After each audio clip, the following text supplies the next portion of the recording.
No, just excited to have the opportunity to play this weekend. Obviously, there's a bit surreal to be back in Clemson after 17 years of not coming back. But no, we're excited. We know we're playing a really good team at Clemson, and looking forward to tomorrow. I wanted to ask just what are the emotions, what are the feelings when you get to walk back out here and think back to all those memories of back in the day? You know, it's hard to put in words right now.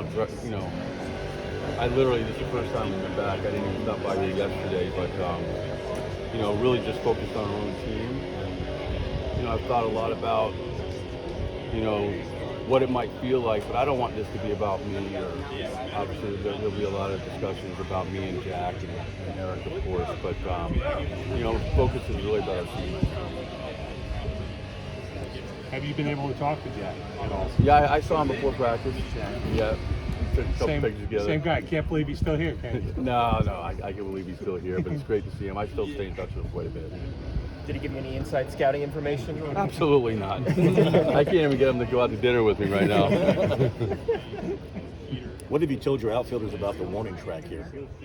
Yeah, we did talk about it, and we spent quite a bit of time during practice about it. It's not as steep as I thought it was going to be, as it used to be anyways, but we took the outfielders in 3 different groups and threw them some balls up the hill, and then we took some balls off the machine, and then we did about 15 minutes of live defense. So I feel like they're a bit more prepared than I thought they would be coming in. So it used to obviously be a bit steeper, so I think we should be fine.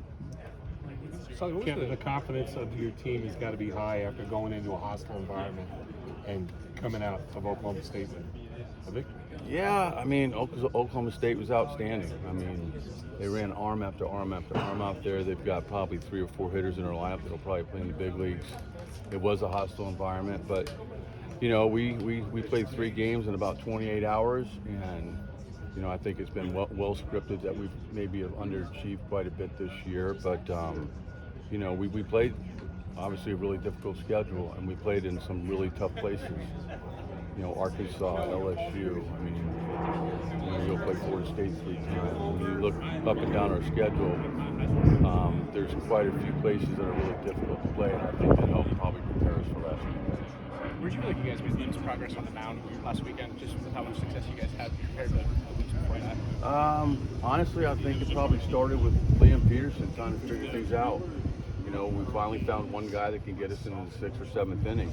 So now you're not overextending your bullpen, and guys are being asked to do what they're capable of doing. But when you have starts that are 3 2/3 or, you know, 4 1/3, and you're going to your bullpen too early on a Friday night, that affects Saturday and it obviously affects Sunday. So I think it all starts with Liam, you know, to extend the game, you know, on that Friday night first start. On the other side, just what do you see in scouting Clemson and the solid season they've had so far leading up to this?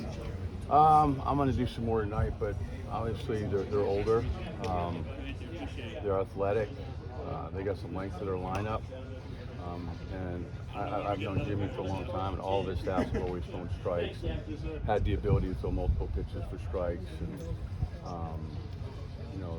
they can slow the ball down if fastball counts, and obviously they're playing with a lot of energy. I know they've had like maybe 25 come from behind wins this year.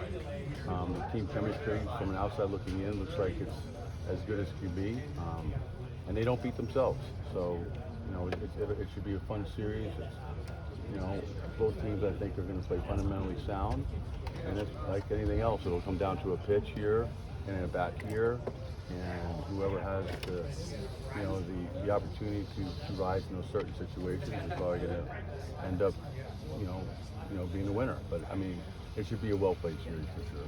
You guys have worked with Fisher Jameson a lot over the last 2 years. Just how much has he been able to be a steady, reliable arm out of the bullpen for you guys? Yeah, he's our unsung hero on the mound, and it's easy for people to maybe, you know, possibly overlook him, but in my eyes, I trust him. Obviously, his last outing on Monday was as good as he's ever pitched. You know, facing 10 hitters and retiring all 10, but you could just see his confidence level different last Monday. But for me personally, he's been our most reliable pitcher all year long.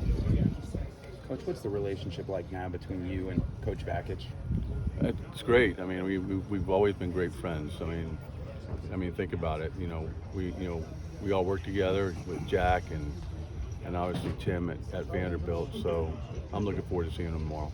He was obviously the younger guy in the room with you guys. Did y'all like make him go do lunch runs for you, go get drinks, No. wash your car?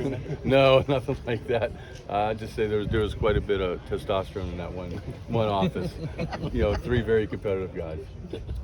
And Coach, I know you're against them, but what has it been like to see the success of Coach Bakich with this team this season? I mean, honestly, I think he was the perfect fit for Clemson. And people had asked me when they were going through the search, and I don't think there was anybody else that was probably even should be considered on the list. I knew he would be a perfect fit here, and obviously he's had tremendous success. Did you choose to wear the orange on purpose for practice today? Or? Well, we're orange. No, I know. I mean, I mean, I don't. pretty much everyone else is wearing blue. Pretty much everyone else is wearing blue today, and I noticed you're wearing the orange. You kind of stood out from everybody. I didn't know if that was. I don't really talk to the players what they're wearing. I just put on what I want to put on. Eric said earlier that he knew back in 2002 that there were 2 Hall of Fame assistants eventually out there. Did you see the same out of Eric? And did you see that from you and Tim? Yeah, I mean, Eric, he's always had energy. He's smart. He's very detail-oriented. And what he did at Michigan, I mean, think about it. He played for a national championship against Tim. I mean, so if you're able to do that at a place like Michigan, he's certainly going to have more success in an environment like this, for sure. How much of an impact did Jack have on your career and where you are now? I mean, everything, honestly. I mean, I was young. I was probably about 28 years old, I guess, when Jack asked me, to come on board as his pitching coach.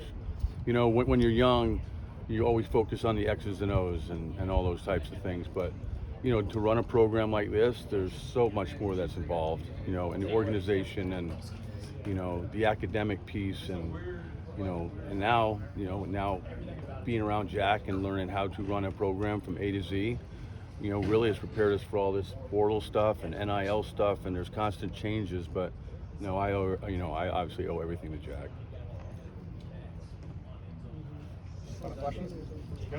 All right.